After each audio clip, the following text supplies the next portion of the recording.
مسیح کے نام میں آپ کی سلامتی ہو۔ میرا نام انیلا عمران ہے اور میرا تعلق Jesus the Life Bread Church Ministry سے ہے۔ آج کا ہمارا مضمون ہے بائبل مقدس کیا ہے؟ عزیزو، یہ مسیحی ایمان کی بنیاد ہے اور سب سے زیادہ متاثر کن کتاب ہے۔ یہ غیر معمولی کتابوں کا مجموعہ ہے۔ یہ 66 کتابوں پر مشتمل ہے۔ 40 مختلف لکھاریوں کے ذریعے لکھی گئی کتاب ہے۔ یہ سب براعظم ایشیا سے تھے اور 1 یا 2 کے سوا سب یہودی تھے۔ مصنفوں کے مختلف ہونے اور ان کے خیالات مختلف ہونے کے باوجود بھی ان میں بہت سی مماثلت پائی جاتی ہے۔ ان کے پیشے بھی قدیم زمانوں کے حالات کو بیان کرتے ہیں۔ کچھ بادشاہ تھے، کچھ محصول لینے والے بھی تھے۔ ان میں ماہی گیر، ڈاکٹر، کسان، غلام، وکیل اور بہت سے دوسرے پیشوں کے لوگ بھی تھے۔ انہوں نے اسے مختلف زمانوں میں کوئی 1500 سال قبل از مسیح سے لے کر 100 عیسوی کے دوران تحریر کیا۔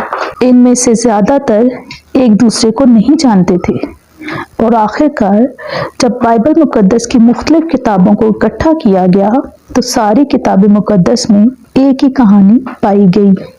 کتاب مقدس کی معکوف الفطرت خاصے کی وجہ یہ ہے کہ یہ روح القدس کی تحریک سے ان آدمیوں کے ذریعے لکھی گئی اور نتیجتاً یہ قدیم ترین کام آج دنیا میں سب سے مشہور شاہکار اور کتاب ہے۔ یہ وہ پہلی کتاب ہے جسے سب سے پہلے پرنٹنگ پریس پر چھاپا گیا اور آج بھی ہر سال یہ سب سے زیادہ دنیا میں تقسیم ہونے والی کتاب ہے۔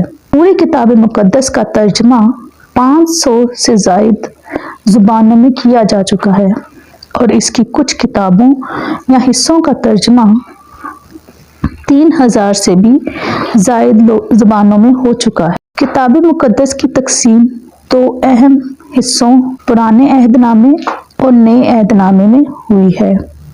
پرانے عہد نامے کی 39 کتابیں اور 927 ابواب ہیں۔ زیادہ تر یہ عبرانی زبان میں لکھے گئے ہیں۔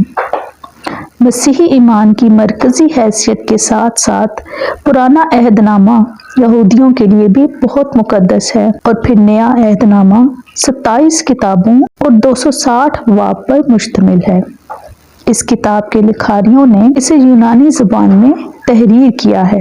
بائبل مقدس دنیا کی تاریخ بتاتی ہے اور یہ ثابت کرتی ہے کہ اس کا مصنف خدا تعالی خود ہے۔ تاریخ کے ساتھ ساتھ اس کے صحائف ہمیں زمانہ اخیر کا بھی بتاتے ہیں اور یہ بیان کرتی ہے کہ یہ سارے واقعات کیوں اور کیسے ہوئے۔ بائبل مقدس سے ہی ہم انسان کی تخلیق کے بارے، گناہ کی وجہ اور برائی کا سبب جان پاتے ہیں اور جنت اور دوزخ کی حقیقت بھی پاتے ہیں۔ کتاب مقدس میں مستقبل کی نبوتیں پائی جاتی ہیں جو ہمیشہ ہی سچ ثابت ہوئی ہیں۔ اس کا مطلب یہ ہے کہ ہم آنے والے مستقبل کے واقعات کے بارے میں اس پر مکمل طور پر بھروسہ کر سکتے ہیں۔ رہنمائے زندگی ہوتے ہوئے بائبل مقدس ہمارے درست سوالات کے جوابات بھی دیتی ہے، جیسا کہ نمبر 1 کیا واقعی خدا ہے؟ نمبر 2 ہم زمین پر کیوں ہیں اور ہمارا مقصد کیا ہے؟ نمبر 3 ہمیں مرنا کیوں ہے؟ نمبر 4 مرنے کے بعد ہمارے ساتھ کیا ہوگا؟ نمبر 5 کیا موت کے بعد ہمارا دوبارہ جنم ہوگا؟ نمبر 6 کیا بدروحیں مرے ہوئے لوگوں کی روحوں سے مختلف ہیں؟ نمبر 7 انسان جانوروں سے کیسے مختلف ہے؟